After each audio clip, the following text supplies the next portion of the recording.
हरि ओम. सद्गुरु ओम मालती आई की जय.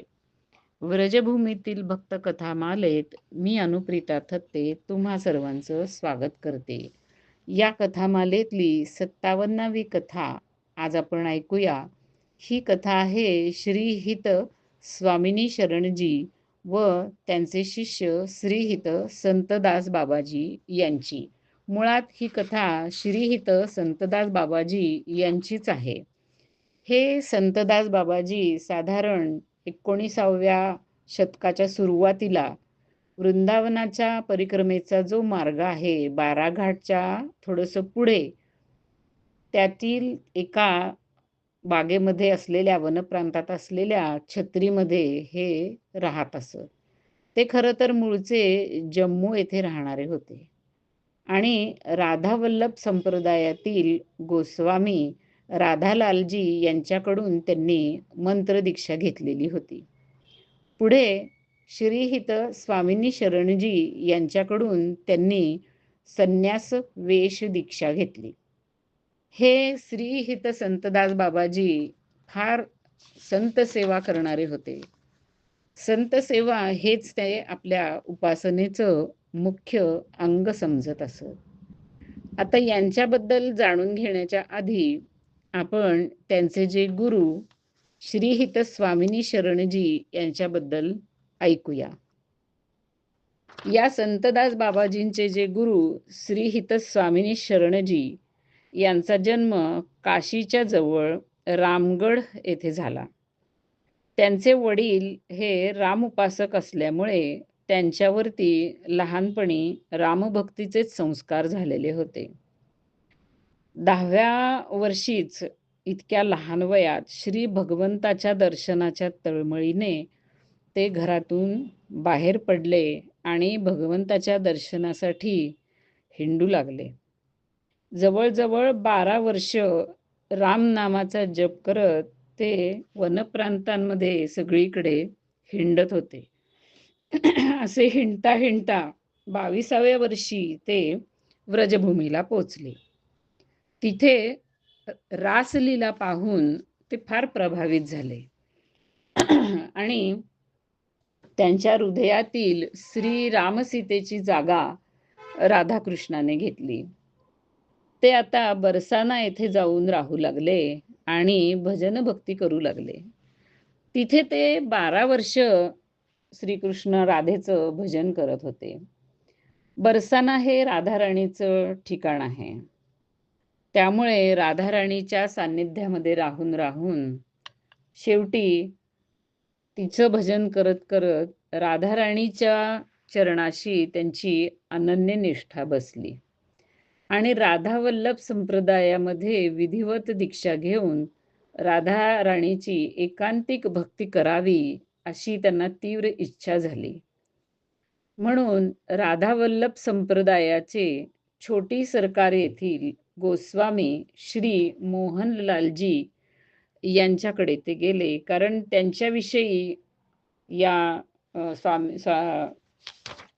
स्वामिनी शरणजी यांच्या मनामध्ये अत्यंत आकर्षण निर्माण झालेलं होतं. या बाबाजींची राधाराणीवरची श्रद्धा आणि निष्ठा पाहून गोस्वामी सुद्धा अत्यंत प्रसन्न झाले आणि त्यांना दीक्षा देऊन राधावल्लभीय उपासनेमध्ये त्यांनी परिनिष्ठित केलं. राधावल्लभ संप्रदायामध्ये राधानामाची उपासना ही विशेष आहे. राधानामाला साक्षात राधेचं रूप मानून आपण एखाद्या विग्रहाची जशी सेवा पूजा करतो तशी राधानामाचीच सेवा पूजा या संप्रदायामध्ये केली जाते. स्वामिनी शरणजी यांनी अविचल रूपाने राधानामाची उपासना केली. असं म्हणतात की श्री राधेच्या विरहामध्ये त्यांच्या वक्षस्थलावरती राधानाम साक्षात प्रकट झालेलं होतं. ते राधानाम पाहून बाकीचे भोवतीचे लोक विस्मयचकित झालेले होते. हे बाबाजी तमाल वृक्षाच्या सालीवरती स्वतःच्या हाताने राधानाम लिहून ते भक्तांना सेवा आणि पूजा करण्यासाठी देत असत. त्यांनी जयपूरमध्ये विशेष रूपाने राधा नामाचा प्रचार केला. जयपूर येथील श्री सरसमाधुरीजी यांच्याशी त्यांचा घनिष्ठ संबंध होता. अजून आज सुद्धा जयपूरमध्ये त्यांचे खूपसे शिष्य आणि भक्त आहेत. आणि दरवर्षी या स्वामिनी शरणजी यांच्या जन्मतिथीवरती म्हणजे पौष शुक्ल पक्ष द्वितीयेला 7 दिवसाचा उत्सव तिथं अतिशय मोठ्या प्रमाणावर साजरा केला जातो. हे बाबाजी मदन टेरिया भागाच्या जवळ नंदरामजी का बगीचा या भागामध्ये एका कुटीमध्ये राहत असत. एकदा त्यांच्या कुटीवरती चोरी करायला काही चोर आले. त्यावेळेला बाबाजी कुटीच्या बाहेर जाऊन उभे राहिले आणि म्हणाले, कुटीमध्ये जे काय आहे ते सगळं तुमचं आहे. माझे वाणी ग्रंथ सोडून तुम्हाला जे काय हवं आहे ते सगळं घेऊन जा. चोर खरोखरीच सगळं घेऊन गेले, पण त्यांनी वाणी ग्रंथांना हात सुद्धा लावला नाही. ह्या बाबाजींनी हितानंद सागर वगैरे काही ग्रंथांची रचना केलेली आहे आणि त्याच्यामधले हितस्वामिनी पच्चीसी आणि हितचालिसा अशी काही पदं ही प्रसिद्ध झालेली आहेत. या त्यांच्या हित हा शब्द वापरण्याच्या लकबीमुळे त्यांना श्रीहित स्वामिनी शरणजी असं म्हटलं जाऊ लागलं. त्यांचे अगदी प्रसिद्धीला आलेले शिष्य म्हणजेच श्रीहित संतदास बाबाजी. आपल्या सद्गुरूंप्रमाणे त्यांनाही श्रीहित असंच पदवी दिली गेलेली होती. हे संतदास बाबाजी व्रजभूमीतील 10-12 गावामध्ये नेहमी आट्याची म्हणजे पिठाची कोरांनाची भिक्षा करत, स्वतःच्या हाताने स्वयंपाक करून कृष्णाला नैवेद्य दाखवत आणि कुटीवर आलेल्या संत सर्वांना ते खाऊ घालत असत. त्यांची सर्व प्रकारची सेवा करत असत आणि त्यांची सगळ्यांची सेवा झाल्यानंतर संध्याकाळच्या वेळेला स्वतः ते भोजन करत असत. कोणीही साधू त्यांच्या कुटीवरून कधीही उपाशी पोटी जात नसे, अशी त्यांची कीर्ती होती. या सर्व त्यांच्या संतसेवेची कीर्ती चित्रकूट येथे राहणाऱ्या श्री महंत श्री जगदेवदासजी यांच्या कानावरती गेली. हे कर्बिस्तानाचे महंत होते आणि तेही संतसेवी होते. त्यांची ही संतसेवेमध्ये अत्यंत रुची होती. पण ते फरक असा होता की ते वैभव संपन्न होते आणि आपल्या सर्व वैभवाची सार्थकता हे संतसेवेमध्येच ते मानत असत आणि दिवस रात्र संतांच्या सर्व प्रकारच्या सेवा करण्यामध्येच ते गुंतलेले असत.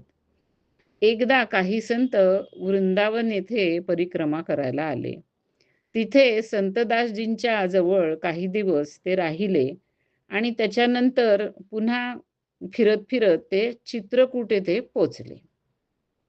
जगदेवदास बाबाजी यांच्याकडे ते गेले आणि त्यांची सेवा पाहून त्यांची सेवा घेऊन ते अतिशय प्रसन्न झाले आणि अत्यंत सहजपणे त्यांना संतदासजींची आठवण आली म्हणून संतदासजींच्या संतसेवेची त्यांनी या जगदेवदासजींना अगदी प्रशंसा करून माहिती दिली. संतदासजींची ही प्रशंसा त्यांच्याबद्दलची ही माहिती ऐकून जगदेवदास बाबाजी यांच्या मनामध्ये संतदासजींच्या बद्दल अतिशय आदर निर्माण झाला आणि त्यांच्याबद्दल ओढही निर्माण झाली. पुढे जगदेवदासजी बाबा एकदा वृंदावन येथे आले. संतदास बाबांच्या दर्शनाची लालसा असल्यामुळे त्यांचा पत्ता विचारत विचारत ते मदन टेरिया भागामध्ये पोचले.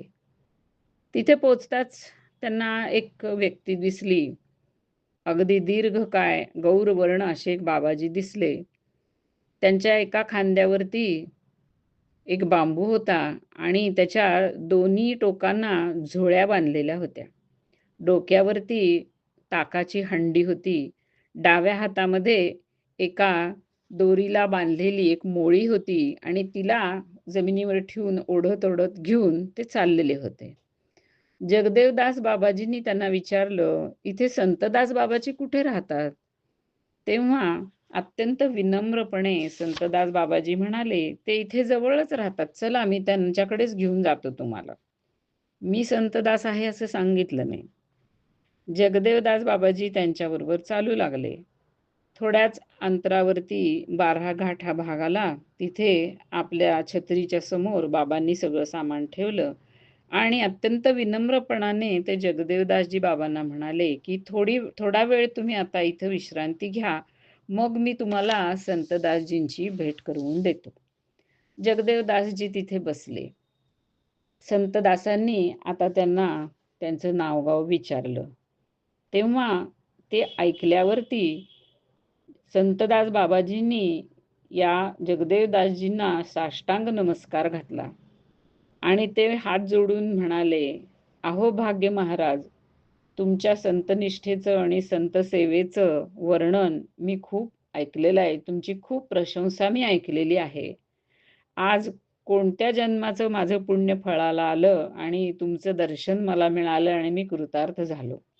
आता मी आपल्याला असं सोडणार नाही. तुम्ही आता विश्रांती घ्या. मी पटकन स्वयंपाक करतो, देवाला नैवेद्य दाखवतो. मग तुम्ही प्रसाद घ्या आणि मग मी संतदासजींच्या जवळ तुम्हाला घेऊन जाईन." पटकन उठून महंतजी म्हणाले, "नाही बाबा, मी नाही प्रसाद घेणार. मला आधी संतदासजींचं दर्शन करायचं आहे." पण बाबा कुठले ऐकतायत? हात पकडून जगदेवदासजींना त्यांनी पुन्हा बलपूर्वक खाली बसवलं आणि अत्यंत विनम्र भावाने गोड आवाजात ते म्हणाले, "महाराज, असं नका करू. मला माहीत नाही कोणत्या जन्माच्या पुण्यामुळं तुम्ही मला आज दर्शन देताय. माझी सेवा ग्रहण न करता जर आपण इथून जाल, तर मला फार दुःख होईल. मी आता तुम्हाला तसं सोडणार नाही." आता महंतजी काय करणार? त्या प्रेमाच्या आग्रहापुढे त्यांचं काही चाललं नाही. त्यांना थांबावं लागलं. प्रसादही घ्यावा लागला. प्रसाद घेतल्यानंतर आणखीन एका विनयपूर्ण आग्रहाचा त्यांना सामना करावा लागला. बाबाजी म्हणाले, "आता तुम्ही थोडा वेळ झोपा आणि मी तुमची चरणसेवा करतो." संतदास बाबा आता इथे तुम्हाला भेटतीलच. ते तुम्हाला भेटलेच आहेत असंच समजा तुम्ही. ते थोडेच दूर आहेत. असं म्हणत त्यांनी एका कुटीच्या जवळच्या झाडाखाली एक खाट टाकली. त्यांच्या त्या प्रेमळ आग्रहाचा प्रभाव जगदेवदास बाबाजींच्यावरती इतका पडलेला होता, की आता ते नाही होय म्हणण्याच्या भानगडीतच पडलेले नाहीत. महंतजी त्या खाटेवरती झोपले आणि संतदास बाबाजी अत्यंत प्रेमाने त्यांचे पाय दाबू लागले. थोड्याच वेळात एक-एक करून नेहमीसारखे तिथे बाकीचे संत लोक येऊ लागले. बाबा एका नव्या साधूची चरणसेवा करता आहेत, हे पाहून त्यातील एकाने विचारले, "हे कोण आहेत महात्मा?" तेव्हा संतदास बाबाजी म्हणाले, "हे चित्रकूटच्या करवीस्थानाचे महंत श्री जगदेवदास बाबाजी आहेत." "चित्रकूटचे? अच्छा, छान आहे. इकडे कसे काय येणं झालं?" आता महंतजींनी स्वतःच उत्तर दिलं. ते म्हणाले, "वृंदावन दर्शन करण्यासाठी आलेलो होतो. संतदास बाबांची कीर्ती ऐकलेली होती, म्हणून विचार आला की त्यांचं दर्शन करून मग जावं. त्यांचा पत्ता विचारता विचारता हे भेटले आणि ह्या बाबाजींच्या प्रेमजाळ्यामध्ये फसून गेलो." आणि मग पुढं हसत म्हणाले, की "आता यांच्या प्रेमजाळ्यातून निघीन, तेव्हा संतदास बाबाजींचं दर्शन होईल." तेव्हा त्या संताला हसू आलं आणि एकदा हसत-हसत बाबांच्याकडे त्यांनी पाहिलं आणि एकदा महंतजींच्याकडे पाहिलं. संतदास बाबाजींना पण आता हसू आलं. पण आपले ओठ दाबून ते आपलं हसू लपवण्याचा प्रयत्न करू लागले. हे पाहून महंतजी आता काही बोलणार त्याच्यापूर्वीच ते जे संत होते ज्यांनी विचारलं होतं ते म्हणाले, "अहो बाबा संतदासजीच तर तुमची चरणसेवा करता आहेत. असं वाटतंय की त्यांनी तुमच्याबरोबर काहीतरी छल-कपट, लपंडाव केलेला आहे बरं का." हे ऐकताच महंतजी पटकन उठले आणि बाबांना त्यांनी मिठी मारली. त्यांचे डोळे भरून आले. ते गदगदलेल्या आवाजात म्हणाले, "बाबा, मी तुमच्याबद्दल जसं ऐकलेलं होतं, तसेच आहात तुम्ही. तुमचं दर्शन घेऊन मी खरोखरी धन्य झालो. तुमच्यासारखा संतसेवी मी दुसरा पाहिलेला नाही." यावरती अत्यंत विनम्रतेने संतदास बाबाजी म्हणाले, हे तर तुम्ही तुमच्या दैन्यभाव स्वभावाप्रमाणे सांगता आहे. खरं तर संतसेवी तर आपण आहात. आपण जितकी संतसेवा करता, त्याच्या एका अंशाच्या एका अंशभरही सेवा आम्ही करू शकत नाही." तेव्हा जगदेवदास बाबाजी म्हणाले, "माझी सेवा ही केवळ धनाने होते. तुम्ही तर तनमनाने संतांची सेवा करता. मी माझ्या सेवकांकरवी संतांची सेवा करतो. पण तुम्ही मात्र स्वहस्ते स्वतः सगळं करता आणि संतांची सेवा करता." मग एक क्षणभर ते थांबले आणि मिश्किलपणे हसत ते म्हणाले, की "तुमच्या सेवेचं आणखीन एक विशेष आहे बरं का. तुम्हाला संत सेवेमध्ये छलबलाचा उपयोग करायला चांगलाच येतो, जे मला येत नाही." आता संतदासजी पण हसू लागले आणि तेही मिश्किलपणे म्हणाले, "अहो, ते तुम्हाला कसं येणार? ते शिकण्यासाठी पुरुषोत्तम राघवेंद्राचा आश्रय सोडून तुम्हाला आमच्या छलिया नंदनाचं दास्य पत्करावं लागेल. राघवेंद्रजी हे कुठे असे छलकपट जाणत होते? ते तर अत्यंत सरळ स्वभावाचे. आमचा नंदलाल हा स्वभावगत संपत्तीच्या रूपामध्येच असा छलकपट करणारा होता. ती कला त्याला जन्मतःच अवगत होती." अशा प्रकारे दोन्ही संत आपल्या एकमेकांच्या दर्शनाने प्रसन्न झाले आणि हास्यविनोदामध्ये थोडा वेळ गेला. मग महंतजींनी या संतदासजींचा निरोप घेतला आणि त्यांच्या ह्या संतसेवेची अमीट छाप आपल्या मनामध्ये वागवत ते तेथून गेले. संतदासजी बाबा हे संतसेवी तर होतेच, पण साहित्यसेवी सुद्धा होते. त्यांनी राधा वल्लभ संप्रदायाच्या साहित्याची फार सेवा केली. श्री हिरालाल व्यासकृत राधासुधा निधी यावरच्या रसकुल्ल्या टीका ज्या आहेत, त्याची आणि चाचा वृंदावनदास यांच्या 108 ग्रंथांसहित समस्त राधावल्लभीय साहित्याच्या त्यांनी अगदी खपून नव्या प्रती तयार केल्या. कारण हे सगळे जे पूर्वीचे महत्त्वाचे ग्रंथ होते, जी त्यांची राधावल्लभ संप्रदायाची संपत्ती मानली जाते, ते ग्रंथ जीर्ण झालेले होते. ते सगळे त्याच्या नवीन लिपी तयार करून त्यांनी जतन केले आणि त्यामुळे आज त्या संप्रदायामध्ये दीक्षा घेणाऱ्या सर्व नव्या युवकांना ते सगळे ग्रंथ आज अभ्यासासाठी मिळत आहेत. असे होते साहित्यसेवी आणि संतसेवी श्री संतदासजी, जे नावाप्रमाणेच खरोखरीच आयुष्यभर संतसेवा करीत राहिले. हरि ओम.